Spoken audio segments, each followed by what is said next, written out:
नमस्कार दोस्तों, तंत्र जगत रहस्य में आप सभी का स्वागत है। दोस्तों, यदि आप लोग साधना करते हैं या आपको भूत प्रेत आदि का भय रहता है या फिर आपके ऊपर बार बार मंत्र का प्रयोग होते रहता है या फिर आप एक सामान्य से व्यक्ति है किंतु आपके अनुसार आपके काम नहीं होते, बार बार बिगड़ते हैं, इन सभी प्रकार की समस्याओं के लिए आज मैं आप लोगों को अष्टभैरव कंगन बनाने की संपूर्ण तांत्रिक विधि बताने वाला हूं, जिसके माध्यम से आप स्वयं खुद यहां कंगन बना सकते हैं। दोस्तों, मार्केट में अधिकतर मिलने वाले कंगन या तो बहुत महंगे होते हैं और कभी कभी ऐसा होता है कि इतने महंगे कंगन मंगवाने के बावजूद भी उससे जो लाभ मिलना चाहिए वहाँ लाभ भी नहीं मिलता है। यदि आप लोग स्वयं यह कंगन बनाना चाहते हैं तो इसके लिए मैं आज आप लोगों को संपूर्ण विधि बताने वाला हूँ। यह विधि जो है गुरु शिष्य परंपरा के अंतर्गत चले आ रहा है, जो कि बेहद ही गुप्त है। अब दोस्तों जानते हैं कि इस कंगन को कैसे बनाते हैं। इस कंगन को बनाने के लिए आप चाहे तो अष्ट धातु का प्रयोग कर सकते हैं। जो कोई भी आप इसको बनाना चाहते हैं तो किसी सोनार की दुकान में यदि आप कहेंगे कि हमें अष्ट धातु का कंगन बनाना है तो वहाँ आपको बना के दे सकता है, लेकिन यह बहुत महंगी होती है।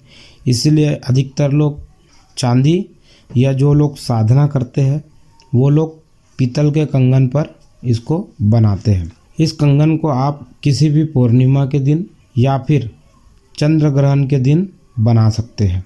यह कंगन केवल शमशान भूमि पर बनाया जाता है या किसी एकांत भैरव मंदिर में जहाँ क्रिया करते समय आपको कोई रोक टोक ना हो। जब पूर्णिमा के दिन आप इसे बनाएंगे तो यहाँ कार्य रात्रि 8 बजे से आपको शुरू करना है और जब आप इसको चंद्र ग्रहण में बनाएंगे तो चंद्र ग्रहण जब होता है उस शुभ नक्षत्र पर उतने घंटे की अवधि पर इसको आपको बनाना है। चंद्र ग्रह पर बना हुआ जो कंगन होता है वहाँ वज्र की तरह आपकी रक्षा करता है और उस समय जो कंगन बनाते हैं तो उसका प्रभाव बहुत अधिक रहता है। इस कंगन को जब आपको बनाना हो तो शमशान भूमि में जाकर उत्तर की एक दिशा में एक चौकी लगा ले। चौकी के ऊपर काला या लाल कपड़ा बिछा ले, फिर उस पर अष्टभैरव यंत्र स्थापित कर दे। चौकी के एक कोने में चावल, एक कोने में 2 नींबू और तीसरे कोने में काले सरसों और चौथे कोने में 2 लौंग और लड्डू रख दे। फिर बीच में चौमुखी वाला दीपक जलाना है, जो कि सरसों के तेल डाल के आपको प्रज्वलित करना होगा। चौकी के ठीक सामने एक थाली रख ले, उसके ऊपर आपने जो कड़ा बनवाया है उस कड़ा को रख दे और आसन में गुलाब फूल, गेंदे का फूल आदि रख ले।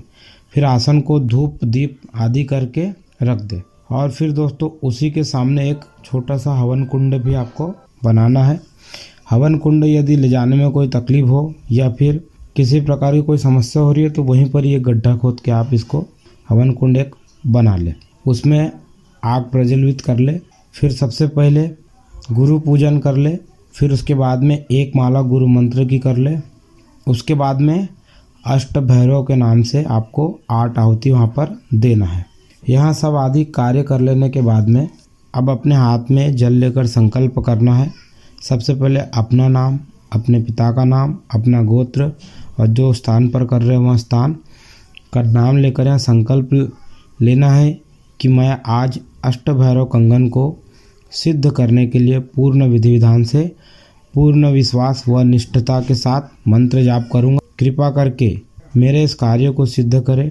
यदि विधान में कोई मुझसे त्रुटि हो जाए तो इसके लिए मैं क्षमा चाहता हूँ। इस प्रकार से फिर आपको यह जो मंत्र है इस मंत्र को 108 बार थोड़े से ऊंचे आवाज़ में जो स्वर निकले वैसे इसमें मंत्र को पढ़ना है। मंत्र जाप के लिए दोस्तों यदि आप मंत्र जाप याद रख सकते हैं तो आप ऐसे ही कर सकते हैं। यदि मंत्र जाप के लिए आप याद नहीं रख सकते तो काले हकीक की माला लेना है जो कि प्राण प्रतिष्ठ हो। दोस्तों, मंत्र जाप पूरा हो जाने के बाद में आपको उस कड़े को थाली से निकालकर हवन कुंड में डाल देना है। आग को दोस्तों तेज रखना है क्योंकि पूरा कार्य अपना जो है आग में ही होगा। फिर उसमें सबसे पहले जो है बकरे की कलेजी जो होती है वहाँ चढ़ाना है उसके बाद में फिर 5 प्रकार के फल और लोभान और गुगल आदि दोस्तों, इन सब को लेकर 11 बार मंत्रों का हवन करके 11 आहुति आपको हवन कुंड में करना है। फिर यह सब हो जाने के बाद में भैरव जी को प्रणाम करते हुए आखिरी आहुति जो है नारियल को